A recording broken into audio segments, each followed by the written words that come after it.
Halo, nama saya Manuel Kenny Gunawan dari kelas 10 IPA 3. Kali ini saya ingin membahas beberapa soal tentang usaha dan energi. Soal pertama, Rini mendorong sebuah meja dengan gaya sebesar 250 Newton, sehingga meja tersebut berpindah sejauh 15 meter. Sementara Angga mendorong meja dengan massa dan ukuran yang sama dengan gaya 450 Newton sejauh 30 meter. Lalu, berapakah usaha yang dilakukan Rini dan Angga? Oke, kita tulis dulu apa yang diketahui. Pertama, kita punya gaya sebesar 250 Newton. Ini kita tulis saja sebagai typo. Sebagai F Rini, F Rini. Terus SR, jarak Rini itu 15 meter.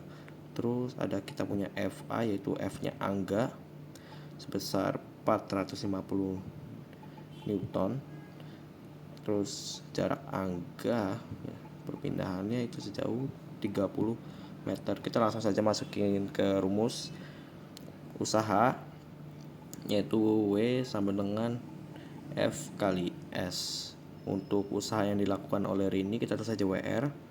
Berarti kita sama dengan gaya Rini, langsung aja 250 Newton dikali 15 kali 15 meter sama dengan 3750 Newton. Terus untuk kita WA, yaitu W Angga, sama dengan berarti 450 Newton kita kalikan dengan 30 meter sama dengan hasil 13.500 N.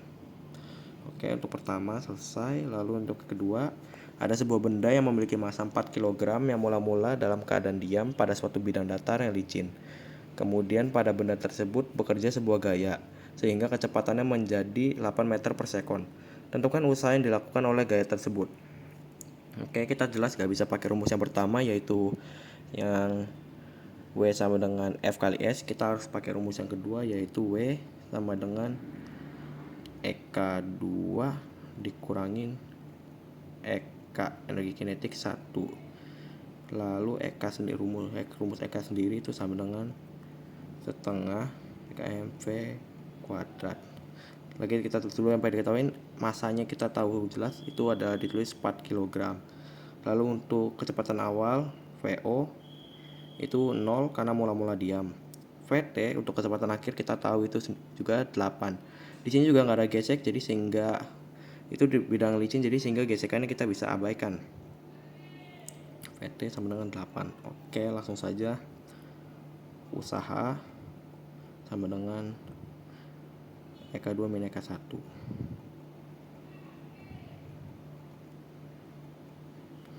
Oke, kita tulis setengah MV kuadrat yang kedua dikurangin setengah MV kuadrat 1. Lalu langsung aja setengah dikali 4 dikali 8 kuadrat 64 dikurangin langsung aja 0 ya, soalnya V nya 0, ditulisin juga pasti 0. Lalu kita tahu usahanya adalah 2 dikali 64, yaitu berarti 128 Joule. Oh, ini bukan Newton, harusnya menjadi Joule karena satuan usaha adalah Joule. Oke, terakhir soal ketiga, ada sebuah benda dilemparkan dengan ke atas secara vertikal dengan kecepatan awal 10 meter per sekon. Lalu kita harus menentukan tinggi maksimum benda jika percepatan gravitasi di bumi di tempat itu adalah 10 meter per sekon. Oke, kita bisa pakai rumus EM1 sama dengan EM2, yang dimana EM sendiri itu rumusnya EP ditambah EK. Oke. Lalu langsung aja EM1 sama dengan EM2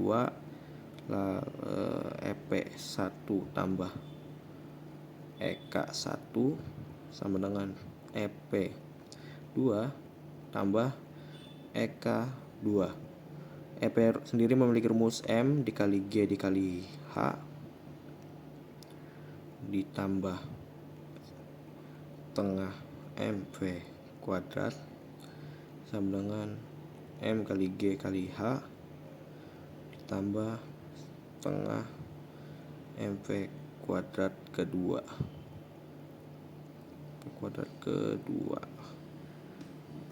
MGH1 itu berarti 0 karena hanya 0, karena dilemparkan ke atas berarti dia dilemparkan dari tanah, yang mana hanya bisa dihitung sebagai 0, tulis 0 ditambah setengah. M nya kita ini bisa langsung abaikan ya, soalnya masanya sama semua, jadi kita bisa, kalau ada persamaan masanya sama, kita bisa membagi masanya, jadi sehingga masanya bisa diabaikan. Setengah dikali, langsung aja V kuadratnya adalah 10 kali 10 berarti 100 sama dengan masa kita abaikan lagi 10. Titik tertinggi berarti kan H2 dicari tambah 0, karena di titik tertinggi itu kecepatan akhir itu harus 0.